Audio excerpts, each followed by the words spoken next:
Bonjour à tous, bienvenue sur cette nouvelle vidéo. Alors j'aimerais commencer cette vidéo par vous poser une question. Est-ce que vous aimez bien l'argent?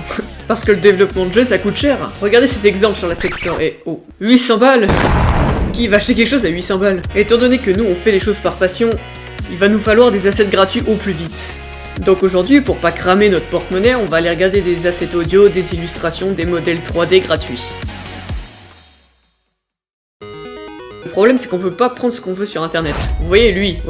Eh bien c'est le copyright, parce que j'ai l'impression qu'il y a des gens qui s'en foutent complètement. Mais alors, du coup, comment je peux utiliser des trucs sur internet sans me faire striker? Vous voyez lui là?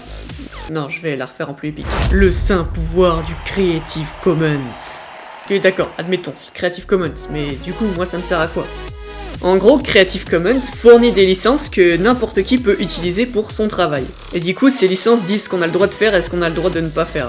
La première, c'est du coup le domaine public. Alors ça, on peut faire ce qu'on veut avec, on n'a pas besoin de créditer, on peut l'utiliser comme on veut. La deuxième aussi, on peut la partager en la retouchant, ou même si c'est un projet commercial, mais il faudra créditer l'auteur. Celui-là, il est un peu pareil, sauf que si on modifie l'œuvre, il faudra avoir la même licence que l'œuvre originale. Le suivant, il faut créditer l'œuvre et on n'a pas le droit non plus de l'utiliser pour un projet commercial, quelque chose qui nous rapporterait de l'argent. Ensuite, toujours pareil, il faudra créditer l'auteur, sauf qu'on n'a pas le droit de faire des modifications dessus. Et après, les pictogrammes peuvent aussi s'additionner pour avoir des autres licences. Ok, alors maintenant que vous connaissez les différents types de licences, on va voir des sites qui proposent des assets gratuits selon ce modèle.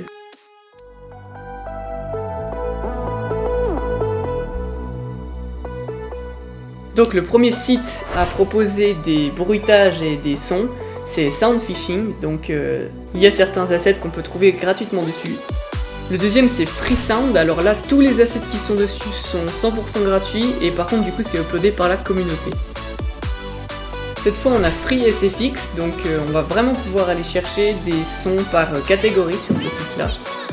Forcément, il était obligé d'être là, le classique Universal Sound Bank, donc vraiment des sons qui sont là depuis un peu la nuit des temps. Pour terminer avec la section audio des sons, on a Sound Bible, donc ils vont proposer des packs qui seront gratuits. Donc premier site, en fait c'est une chaîne YouTube que j'ai trouvée il y a quelques temps, et il y a beaucoup de vidéos gratuites qu'on peut directement prendre avec des ambiances. Ensuite on a Argofox, vous commencez à le connaître parce que je l'utilise à peu près dans toutes les dernières vidéos. Voilà, ils font des musiques style électro.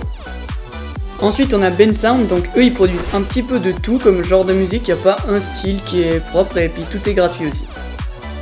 Ensuite on a Purple Planet, donc on peut aussi choisir par style mais ce sera majoritairement des musiques un peu plus orchestrales. Ensuite on a Film Music, donc là on a un moteur de recherche assez poussé et puis il y a vraiment énormément de musique dessus. Ensuite ce site là il propose des musiques très cinématiques, très épiques, donc définitivement quelque chose à garder de côté.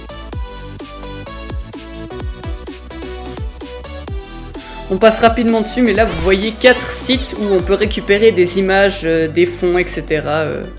Donc c'est plutôt des photos de la vie réelle.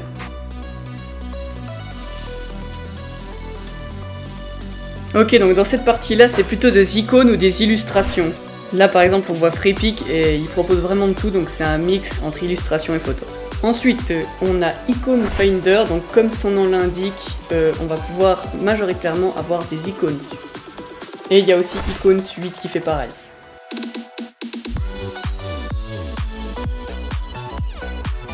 Donc dans cette catégorie, on a des images mais qui seront appliquées à des objets. Par exemple 3D Texture.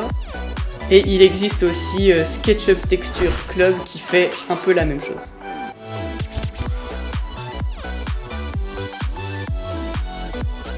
Ensuite, on a Sketchfab. Donc ça c'est un site où n'importe qui peut uploader ses modèles et puis décider du type de licence et si on a le droit de le télécharger.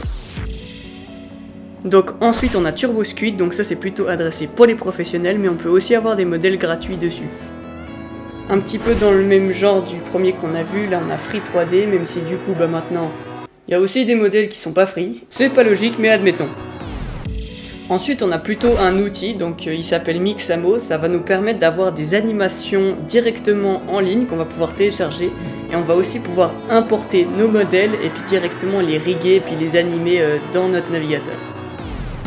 Et voilà, donc là je vous ai montré une partie des assets, mais bien sûr il y aura la liste complète dans la description. Si vous avez des ressources qui n'ont pas été citées dans la vidéo, n'hésitez pas à les mettre en commentaire et comme ça on pourra en profiter. Et sinon, moi je vous dis ciao!